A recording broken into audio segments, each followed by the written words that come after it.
দেখো না, তাদের উপরে সদা ঝরে খুদার করুণা। বলুন সুবহানাল্লাহ। সুবহানাল্লাহ। আল্লাহ ওয়ালার কি তাকাত মুমিন ভেবে দেখো না, তাদের উপরে সদা ঝরে খুদার করুণা। যার তাসিরে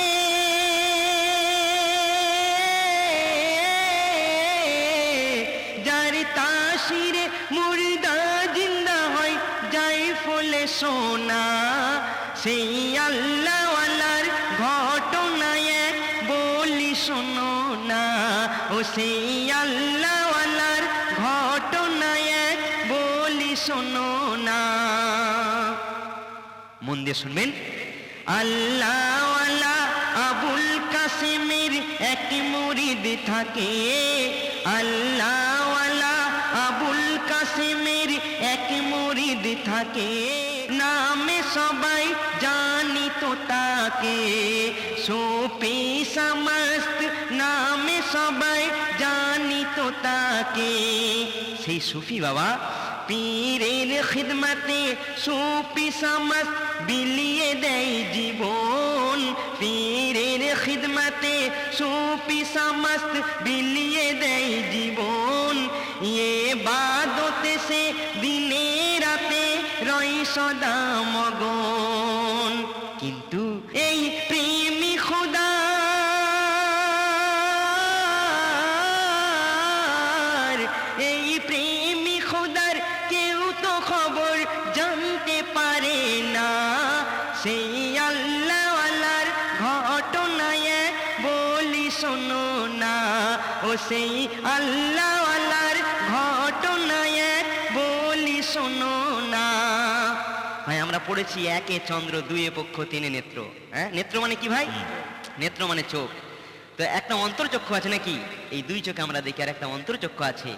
সে চোখ নইলে আল্লাহওয়ালাদের দেখা যায় না। তো সেই আল্লাহওয়ালা কেমন ভাবে ঘুরতে বেড়াতো দেখুন।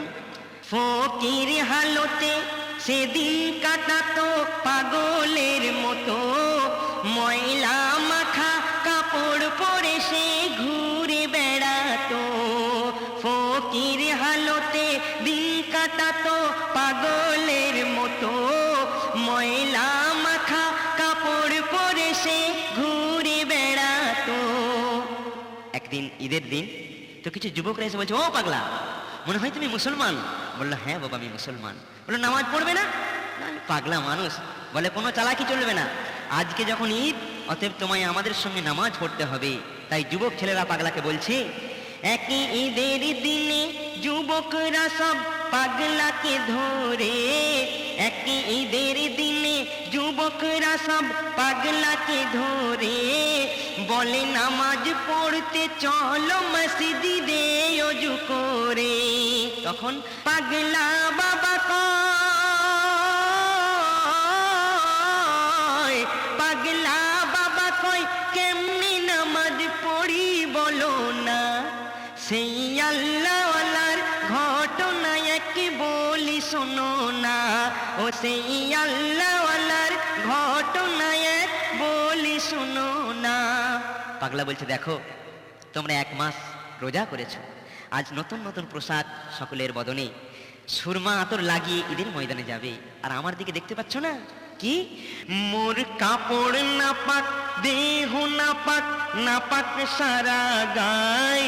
পাগলা বলছে, মোর কাপড় নাপাক, দেহ নাপাক, নাপাক সারা গায়, কেমন করে এক কাতারে নামাজ পড়ি ভাই, কেমন করে এক কাতারে নামাজ পড়ি ভাই। সেই যুবক ছেলেগুলো বলছে, ঠিক আছে তোমার পোশাক নেই তো কি হয়েছে, আমরা তোমায় নতুন পোশাক কিনে দেব। তারপর তার কোনো কথা কেউ শোনে না, জোর করে সবাই নতুন পোশাকে সাজিয়ে সবাই সঙ্গে নিয়ে যায়, নতুন পোশাকে সাজিয়ে সবাই সঙ্গে নিয়ে যায়। কেন? আজ খুদার দারে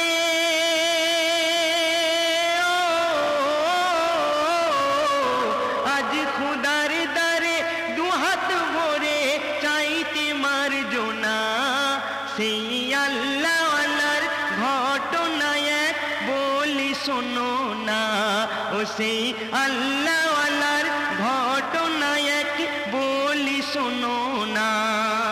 আচ্ছা ভাই, আপনারা দিল্লি নাম শুনেছেন কোনোদিন? দিল্লি জুম্মা মসজিদ যে আছে, বিশাল মসজিদ। এই মসজিদে যে কোনো ওয়াক্তে বিশাল লোক হয়। দিল্লির জুম্মা মসজিদে সেদিন ভিড় এত হলো, বাবা কাতারে দাঁড়াবার জন্য সে জায়গা নিল, কাতারে দাঁড়াবার জন্য সে জায়গা না পেল। এদিকে ওই দিল্লি জামে মসজিদের পেশ ইমাম মনে মনে ভাবছেন, এত লোকের ভিড় দেখে পেশ ইমাম মনে ভাবে, এত লোকের ভিড় দেখে পেশ ইমাম মনে ভাবে, এক পয়সা করে দেয় যদি সব 500 হয়ে যাবে। আমরা যখন ঈদ বা বকরা ঈদের নামাজ পড়ি, তো খুতবার শেষে ইমামের সঙ্গে যখন আমরা মিলতে যাই, আমরা 1 টাকা 5 টাকা 10 টাকা দিই না? তাই ইমাম সাহেব ভাবছেন যে এত লোক হয়েছে, এত লোকের ভিড় দেখে পেশ ইমাম মনে ভাবে, এক পয়সা করে দেই যদি সব 500 হয়ে যাবে। তাহলে কি হবে? মোর কন্যাগুলো, আমার বাড়িতে দুটো উপযুক্ত কন্যা আছে, মোর কন্যাগুলোর শাদীর জন্য চিন্তা রবে না, মোর কন্যাগুলোর শাদীর জন্য চিন্তা রবে না। সেই আল্লাহওয়ালার ঘটনা এক বলি শোনো না, ও সেই আল্লাহওয়ালার ঘটনা এক বলি শোনো না। দেখুন, পাগলা বাধ্য হয়ে নামাজ পড়তে গেলেন, তো জামাতে দাঁড়িয়ে আছেন। এমন সময় একটি লোক এসে বলছে, তুমি পাগলা, তুমি এখানে দাঁড়িয়ে আছো, যাও যাও যাও পেছনে যাও। পাগলা বলছে, ভাই আমি তো কোনোদিন নামাজ পড়ি না, আর আমি মুসাফির লোক, আমায় জোর করে সব ছেলেরা ধরে নিয়ে এসেছি। আচ্ছা বাবা ঠিক আছে, তুমি দাঁড়াও, তুমি দাঁড়াও। পেছনে গিয়ে দাঁড়িয়েছি। আবার একজন এসে বলছে, এই দেখো এই দেখো, তুমি পাগলা, তুমি এখানে দাঁড়িয়ে আছো, তোমার জ্ঞান গপ্প নেই? হ্যাঁ, তুমি যাও পেছনে, পেছনে যাও। বললো, ঠিক আছে ভাই, আমি তো মুসাফির লোক, কোনোদিন নামাজ পড়ি না, আর জোর করে আমায় সব ডেকে নিয়ে এসেছি। আচ্ছা ঠিক আছে, ঠিক আছে। এমন করে সবার শেষে কি করলো, তাকে বার করে দেওয়া হলো, সেই জামাত থেকে, লাইন থেকে বার করে দেওয়া হলো। বেচারা সিঁড়ির পাশে গিয়ে দাঁড়িয়ে আছে। এবার দেখুন কি হলো, জায়গা না পেয়ে পাগলা পিছু গিয়ে সিঁড়ির পাশে দাঁড়ায়, জায়গা না পেয়ে পিছু গিয়ে সিঁড়ির পাশে দাঁড়ায়। এবার ইমাম সাহেব নিয়াত বেঁধে কানে উলা দেয়, এবার ইমাম সাহেব নিয়াত বেঁধে কানে উলা দেয়। যখন ইমাম বলেছেন আল্লাহু আকবার বলে তাহরিমা বেঁধেছেন, তখন সেই পাগলা কি বলছে জানেন? সেই পাগলা বলে, এই ইমামের নিয়াত মোর পায়ের তলায়। সেই পাগলা বলে, ইমামের নিয়াত মোর পায়ের তলায়। এই কথা শুনে রেগে আগুনে জ্বলে যায় সবাই, এই কথা শুনে রেগে আগুনে জ্বলে যায় সবাই। তারপর নামাজ সেরে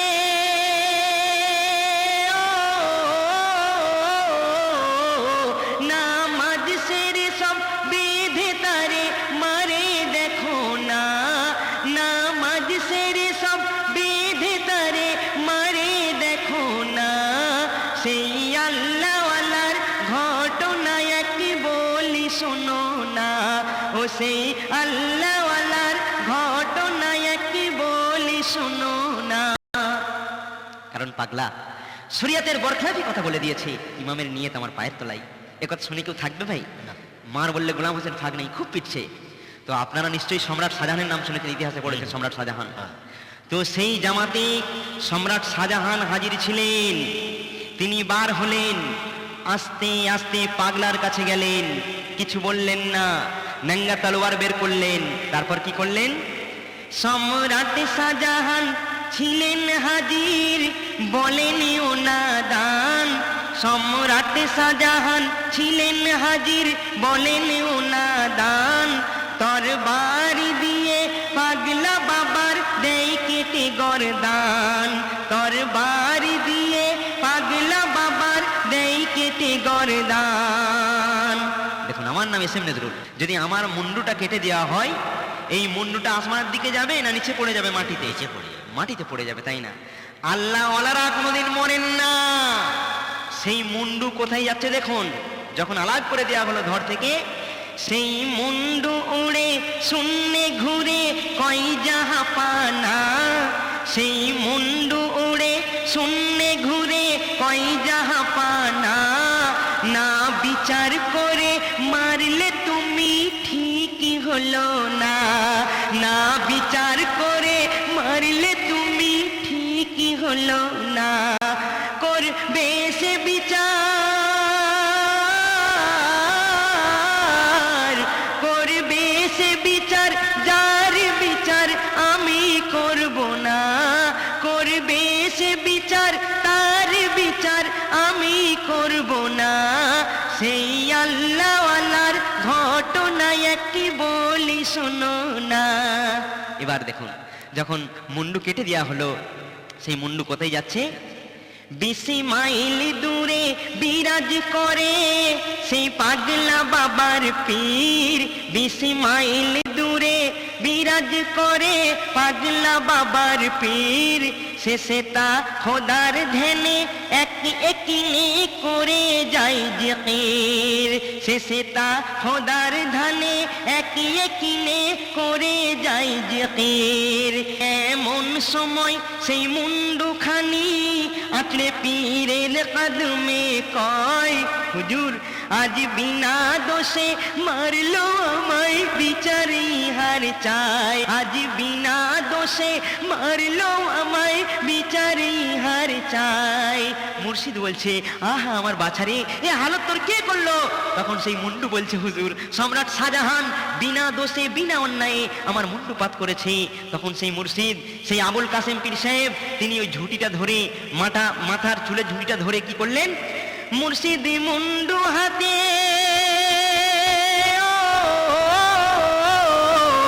মুর্শিদ মুন্ডু হাতে নিয়ে সাথে হইল রওয়ানা, সেই আল্লাহ ওয়ালার ঘটনা এক বলি শোনো না, ও সেই আল্লাহ ওয়ালার ঘটনা এক বলি শোনো না।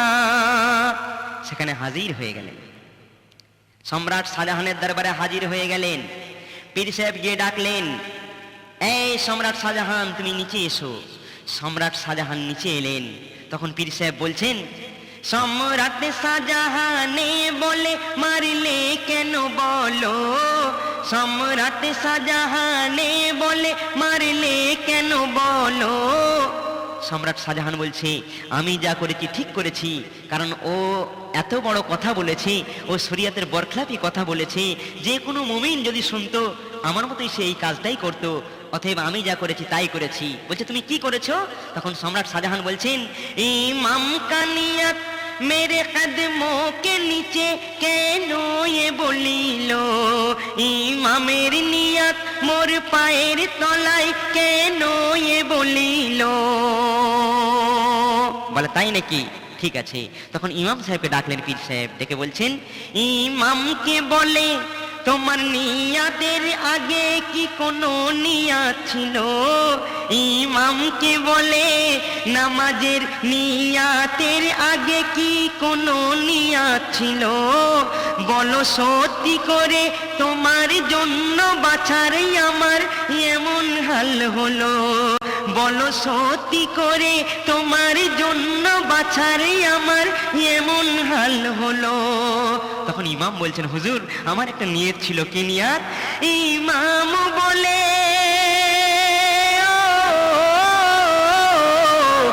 ইমাম বলে একই পয়সা করে যদি সবাই দেয় মোরে, 500 টাকা হয়ে যাবে কন্যার বিয়ের তরে, 500 টাকা হয়ে যাবে কন্যার বিয়ের তরে।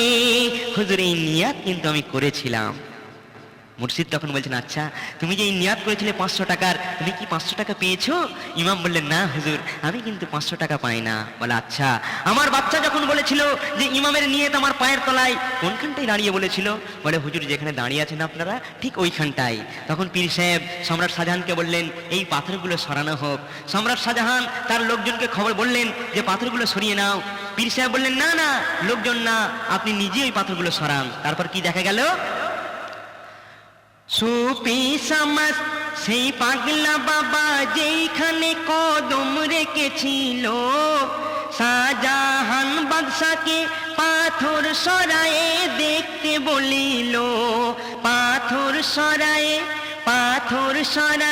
500 টাকা দেখতে পাই সবাই। বলুন সুবহানাল্লাহ, আরে জোরে বলুন সুবহানাল্লাহ।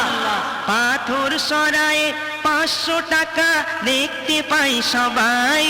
পাথর সরায়ে 500 টাকা দেখতে পাই সবাই। এই দৃশ্য দেখে সকলেই অবাক হয়ে যায়। এই দৃশ্য দেখে সকলেই অবাক হয়ে যায়। তখন পীর সাহেব বলছে, দেখুন আমার বাচ্চা দাঁড়িয়ে বলেছিল যে ইমামের নিয়ত আমার পায়ের তলায়। শুধু তাই নয়, যদি একবার মুখে বলে দিত, বলে পিরিয়ে যদি বলতো মুখে, দিল্লি হতো ছাই। বলে পিরিয়ে যদি বলতো মুখে, দিল্লি হতো ছাই। তাহলে তুমি কি মেরে ঠিক করেছো? তখন সম্রাট শাহজাহান বলছেন, হুজুর বেয়াদবি মাফ করবেন, আমি যা করেছি ঠিক করি না, আমার ভুল হয়ে গেছে। বলছে, দেখো আমার বাচ্চাকে তুমি বিনা অন্যায়ের মুন্ডুপাত করেছো, আমার বাচ্চা তোমায় কিছু বলেনি, আমিও কিছু বলবো না। তবে আল্লাহ ওয়ালার কথা কোনোদিন মিথ্যা হতে পারে না, তার প্রমাণ আমি আজ রেখে যেতে চাই। আমি যাবার পথে তোমায় একটা কথা বলে যাচ্ছি, সেটা কি কথা? বলি তোরে আজ, বলি তোরে আজ, রাখ না শুনে মোর বাণী খানা। বলি তোরে আজ, রাখ না শুনে মোর বাণী খানা। তুই যে গর্ব করিস, তুই যে সম্রাট, তোর যে ময়ূর সিংহাসন আছে না, কাল থেকেই মনে রাখিস, ওই ময়ূর সিংহাসনে আসন আর তো পাবি না। এই ময়ূর সিংহাসনে আসন আর তো পাবি না। আপনারা যারা বাংলা ইতিহাস পড়েছেন তাতে সম্রাট শাহজাহানের নাম শুনে থাকবেন। তো জানেন আপনারা যে সম্রাট শাহজাহানকে ঔরঙ্গজেব বন্দী করে নিয়েছিল, কয়েদখানায় রেখে দিয়েছিল, কিন্তু এটা অলির বদদুয়া ছিল। কত সালের ঘটনা, কোন জায়গায় ঘটেছে এবং কবির নাম মনোযোগ সহকারে শুনবেন। যারা দিল্লিতে গেছেন, দিল্লি জামে মসজিদের ঠিক ডান দিকে চলে যাবেন, 2-1 পা গেলেই এই মাজারটা দেখা যাবে। কত সালের ঘটনা দেখুন। আল্লাহ ওয়ালার কথা কভু আজ মিথ্যা নাহি হয়, সেই ময়ূর সিংহাসন দেখো আজও বিরান পড়ে রয়। আল্লাহ ওয়ালার কথা কভু আজ মিথ্যা নাহি হয়, ওই ময়ূর সিংহাসন আজও বিরান পড়ে রয়। 1113 হিজরি সনের এই ঘটনা ভাই, 1113 হিজরি সনের এই ঘটনা ভাই। দিল্লির জুমা মসজিদের পাশে আজও লেখা দেখা যায়, এসিয়ে মুনজরুল, এসিয়ে মুনজরুল, আল্লাহ ওয়ালার পথে চলো না। এসিয়ে মুনজরুল, আল্লাহ ওয়ালার পথে চলো না। কেন? তাদের উপরে সদা ঝরে খোদার করুণা। আল্লাহ ওয়ালার কি তাকত মুমিন ভেবে দেখো না, তাদের উপরে সদা ঝরে খোদার করুণা। তাদের উপরে সদা ঝরে খোদার করুণা। কাটা মুন্ডু কথা কয়, সত্য ঘটনা আমি পেশ করলাম। এবার আপনাদের আজ এই সভায় বহু শ্রোতার অনুরোধ এসছে, আপনারা নাতিয়া কালাম শুনবেন। আজকে আমার বহু আওয়াজের ক্যাসেট আপনারা শুনেছেন, তো আজকে নাতিয়া কালাম শুনবেন ঘটনামূলক। তো ঠিক আছে, আমি পেশ করছি আপনাদের সম্মুখে। এবার গৌসে পাক আব্দুল কাদের জিলানী রহমাতুল্লাহ আলাইহির শানে একটি কাসিদা পাঠ করব, আপনারা শুনবেন তো? হ্যাঁ শুনবো। তো দেখুন আশিক কি বলছে দেখুন, তারপর দেখুন কবি কি বলছেন। শেষ কথা আমি হঠাৎ বানিয়ে বলছি যে আমি যে পীরের আশিক, তাকে পাবার জন্য পথে পথে ঘুরছি। কি জন্য? এবার যে ঘটনাটি পেশ করতে চলেছি, এটা হলো বাংলাদেশের ঘটে যাওয়া এক কাহিনী, চাঁদ রাতের দিনে ঘটেছিল। মন দিয়ে শুনুন। রমজান কিছুদিন পরে অনেক দূরে যাবে সরে, নাও ইফতার সেহেরি করে ও মুমিন মুসলমান, ये যে এক খাস खुदा পাকের অবদান। ও মুমিন মুসলমান, ये যে এক খাস खुदा পাকের অবদান। রমজান কিছুদিন পরে 30টা দিন ধরে মুমিন চাই পানা খোদার দারে, যত খুশি খেয়ে যাও বেহিসাবি খরচ করে, আর সবাই সাজায় হাজার সামান ইফতারি জোগাড় করে। কেউ পানিতে ইফতার করে শুকর করে প্রভুর দ্বারে, কেউ রাখে না তাদের সন্ধান। মুমিন মুসলমান, ये যে এক খাস खुदा পাকের অবদান। দেখুন একটি পরহেজগার এক নারী, সন্তান এক নিয়ে তার সংসার, खुदा নাকি নিয়েছেন ডেকে আপন স্বামীকে তার। আস্তে আস্তে বড় হয় ছেলে সুধাই আম্মা জানকে ধরে, আম্মা জান কয় তোমার আব্বা গেছে বাবা শহরে। আস্তে আস্তে বড় হয় ছেলে সুধাই আম্মা জানকে ধরে, মাগো সকলের আব্বা আছে, আমার আব্বা কোথায় মা? তখন মা বলছে আম্মা জান কয় তোমার আব্বা গেছে বাবা শহরে। কই ছেলে কবে আসবে মা আব্বা জান? মুমিন মুসলমান, ये যে এক খাস खुदा পাকের অবদান। ঝরঝর করে জননী কাঁদছেন আর বাচ্চাকে বুকে টেনে নিয়ে জড়িয়ে চুমা খেতে খেতে মা বলছেন, দুই নয়ন আঁসু ভরা বলে বাছা রে আমার, খুদার কাছে তোমার পিতা আছে, জিজ্ঞাসা করো না আর। ছেলে যখন জিজ্ঞাসা করলো মাকে আমার আব্বা কোথায়, মা বললো শহরে গেছে। ছেলে বলছে মা গো, সেলিমের আব্বা, রহিমের আব্বা, কুতুবের আব্বা সবাই বোম্বাই গিয়েছিল, দিল্লি গিয়েছিল, সবাই বাড়ি ফিরে এসেছে। আমার আব্বা জান কোন শহরে আছে বলো না মা, আমি চিঠি লিখবো। জননী ঝরঝর করে কাঁদতে কাঁদতে বলছে বাবা তোমার আব্বা কোনো শহরে নেই, তোমার আব্বা আল্লাহর কাছে আছে। তখন ছেলে বলছে মা গো, সেই আল্লাহর চিঠি আমায় দাও, আমাদের সংসারে এত কষ্ট, তুমি কত কষ্ট করছো মা গো, আব্বার কাছে যদি চিঠি দিই তিনি নিশ্চয়ই এই চিঠি পড়ে অবশ্যই আমাদের জন্য খাবার পোশাক সব কিছু পাঠাবেন। তখন ছেলে মাকে বলছে, ছেলে বলে পাঠাবো চিঠি আল্লাহ পাকের দরবারে, ছেলে বলে পাঠাবো চিঠি আল্লাহ পাকের দরবারে, আব্বাকে আমার দাও পাঠিয়ে আল্লাহ গো মাগো, আব্বা ছাড়া মানে না আমার মন।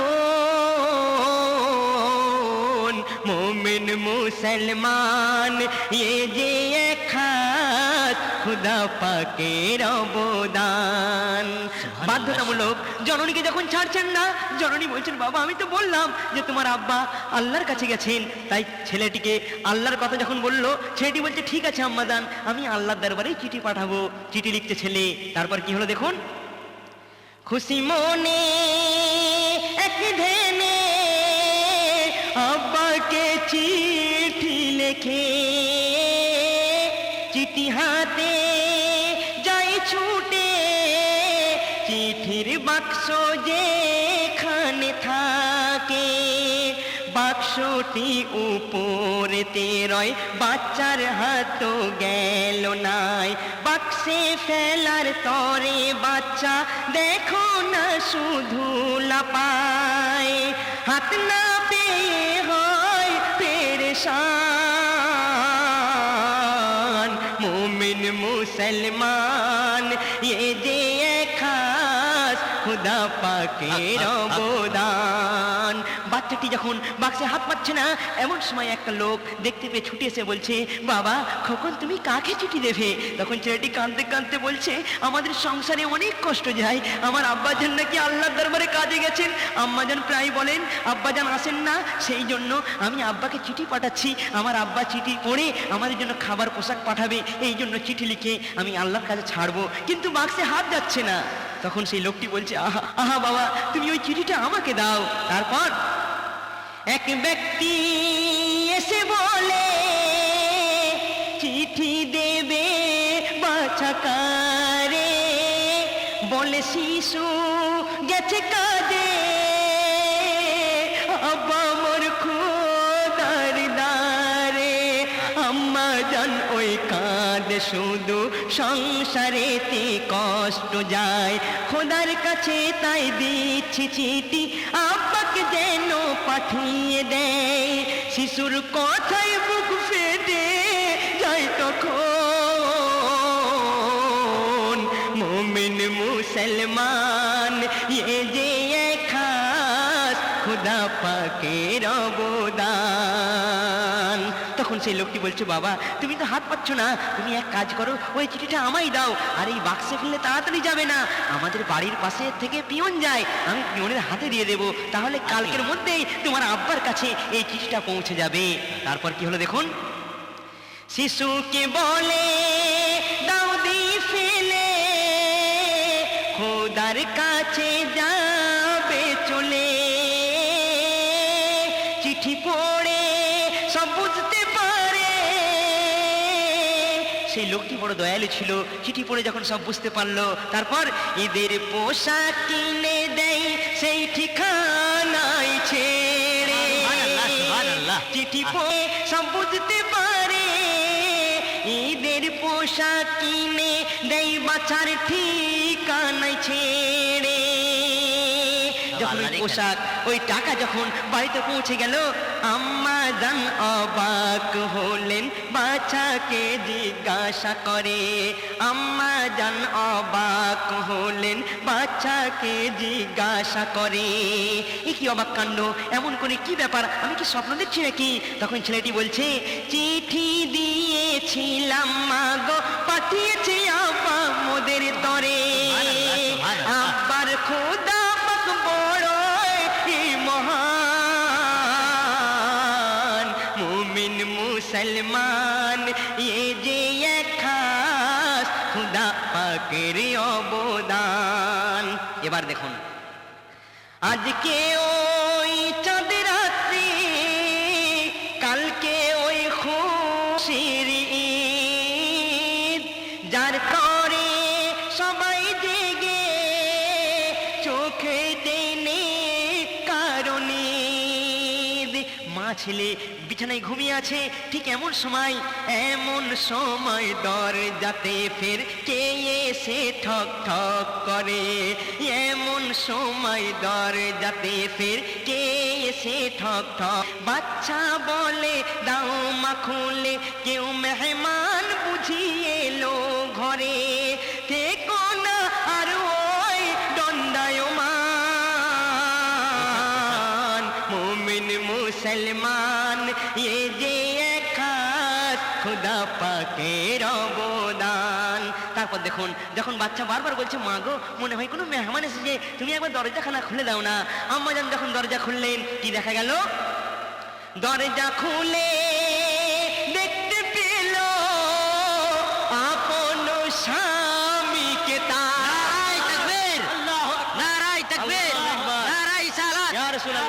দরজা খুলে দেখতে পেল আপন স্বামীকে, তার খোদার কি মহিমা, মুমিন বোঝা বড় ভার।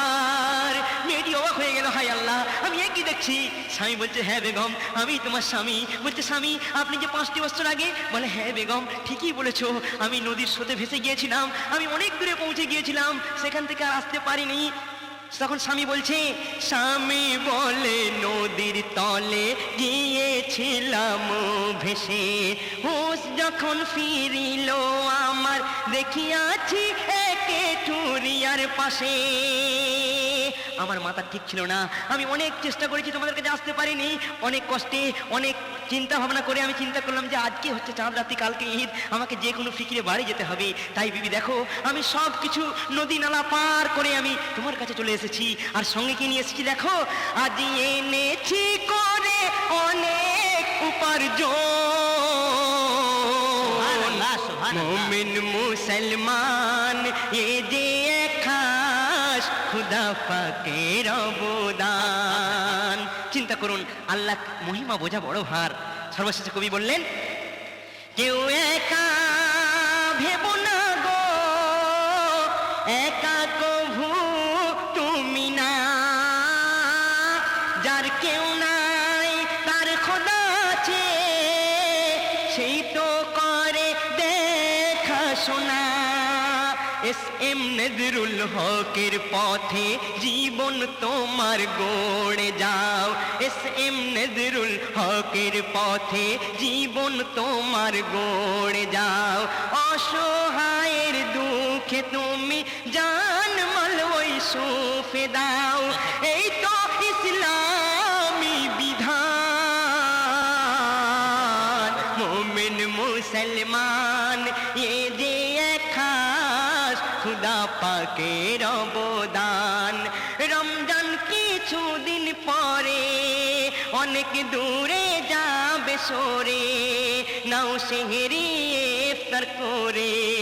ও মুমিন মুসলমান এ যে খাস খোদা পাকের অবদান।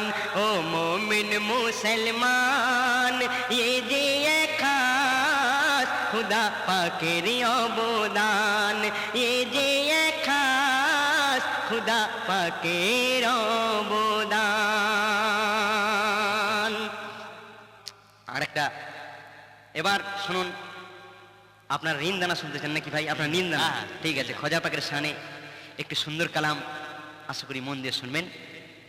কবি বলছেন, मुर्शिद ने मुझे अपनी दीवाना बना डाला, मुर्शिद ने मुझे अपनी दीवाना बना डाला, पिला के वो प्याले मस्ताना बना डाला। सुभान अल्लाह, सुभान अल्लाह। कोई पूछे मजनू से, कोई पूछे मजनू से तुझे क्या नजर आता है, कोई पूछे मजनू से तुझे क्या नजर आता है, मजनू ने कहा लैली मुझे अल्लाह नजर आता है। सुभान अल्लाह, सुभान তাই কবি अल्लाह। বলছেন, খাজা পিয়ার রওজায় রহমতি নূর বর্ষায়, দেখে হুর ফেরেশতায় খুশিতে নাচে আর গায়। খাজা পিয়ার রওজায় রহমতি নূর বর্ষায়, দেখে হুর ফেরেশতায় খুশিতে নাচে আর গায়। খাজা পিয়ার রওজায় গো নূরে নূরে ভরে আছে সারা আজমির শহরে, সারা আজমির শহরে। আর জান্নাতের ওই মেওয়া কত পাওয়া যায় সেই বাজারে, জান্নাতের ওই মেওয়া কত পাওয়া যায় সেই বাজারে, পাওয়া যায় সেই বাজারে। ওলি আল্লাহর বসস্থান আছে খুদার নিগাহবান, থাকে না কেউ পেরেশান, মেরাই সবার মন প্রাণ। খাজা পিয়ার রওজায় গো হুসনা হে না জুই চামেলি, বেলটগর আর গোলাপ ফুল, বেলটগর আর গোলাপ ফুল। আর ধন্য ধন্য বলে আজি পেয়ে পিয়ার চরণ ধুল, ধন্য ধন্য বলে আজি পেয়ে পিয়ার চরণ ধুল।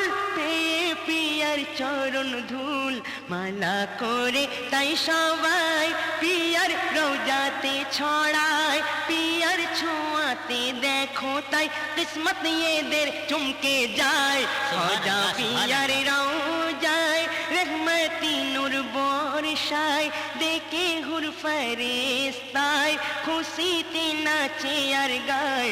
খাজা পিয়ার রওজায়, রওজার চাদর কি বলছে দেখুন, গো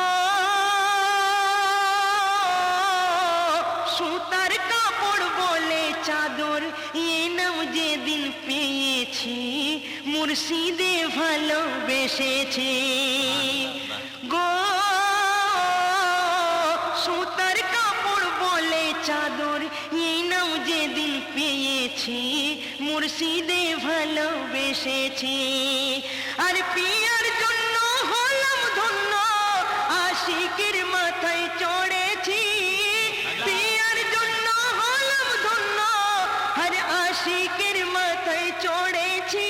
চুমা কত পেয়েছি আমার নিচে যারা রয়, বেশক পিয়ার সাহারা পায়। রহমত খুদার ঝরে যায় পাঞ্জাতনের দিদার হয়। খাজা পিয়ার রওজায় রহমতি নূর বর্ষায়, দেখে হুর ফেরেশতায় খুশিতে নাচে আর গায়। খাজা পিয়ার রওজায়, গো ওলি আল্লাহর ভেদ জানা ভার ভাবিস না রে মামুলি, ওলির কথা বন্ধুকের গুলি। গো ওলি আল্লাহর ভেদ জানা ভার ভাবিস না রে মামুলি, ওলির কথা বন্ধুকের গুলি। আর যা বলে দে তাই হয়ে যায়, ফেরে না তাই কেউ খালি। যা বলে দে তাই হয়ে যায়, ফেরে না তাই কেউ খালি, ফেরে না তাই কেউ খালি। এসএম নজরুল তাই বলে কে দেখবি রে আই চলে। এসএম নজরুল তাই বলে কে দেখবি রে আই চলে। পাক্কা ইকিন থাকে যদি ওসিলাই তার সব মেলে। খাজা পিয়ার রওজায় রহমতি নূর বর্ষায়, দেখে হুর ফেরেশতায় খুশিতে নাচে আর গায়। খাজা পিয়ার রওজায় রহমতি নূর বর্ষায়, দেখে হুর ফেরেশতায় খুশিতে নাচে আর গায়। খাজা পিয়ার রওজায়। ভাই যাই হোক, একটা ঘোষণা করে দিই, এই 2001 সালে আমার কয়েকটি শোনার মতো ক্যাসেট বাজারে বার হয়ে গেছে, আপনারা শুনে নেবেন। হাজার হাজার শ্রোতার চাহাতে বা অনুরোধে আবার তাদের খেদমতে আমি পেশ করলাম টিভি ও কবরের আযাব ভলিউম 2। টিভি ও কবরের আযাব ভলিউম 2 বের হয়ে গেছে, আপনারা কিনে নেবেন। এবং এবছরের আরও কয়েকটি সুপারহিট ক্যাসেট, যেমন অলির কথা বন্দুকের গুলি, অভিশপ্ত দাজ্জাল, কারবালার করুণ কাহিনী, এবং এবারে আর একটা সুন্দর ক্যাসেট, শুধু নাতে ভরা ক্যাসেট, যে ক্যাসেটের নাম থাকছে জান্নাতি মেওয়া। যে ক্যাসেটের নাম জান্নাতি মেওয়া, সুপারহিট আমার বাছাই করা নাত থাকবে, আপনারা কিনে নেবেন। তো যাই হোক, আমি কিন্তু আর আমার হাতে সময় বেশি নেই। ঠিক আছে ঠিক আছে, আর একটা, আচ্ছা ঠিক আছে, আর একটা ঘটনা, একটা হোক, আর খুব ভালো লাগছে। ঠিক আছে, আরেকটি সত্য ঘটনা আমি আপনাদের সম্মুখে পেশ করছি, আশা করি মনোযোগ সহকারে শুনবেন। কবি বললেন যে পরবর্তী অংশ অন্য ক্যাসেটে আপনারা শুনে নেবেন, আমার যে নতুন ক্যাসেট জান্নাতি মেওয়া ওতে আপনারা শুনে নেবেন। আমি এখন আসছি, বিদায় নিচ্ছি, আমার জন্য দোয়া করবেন। আসসালামু আলাইকুম।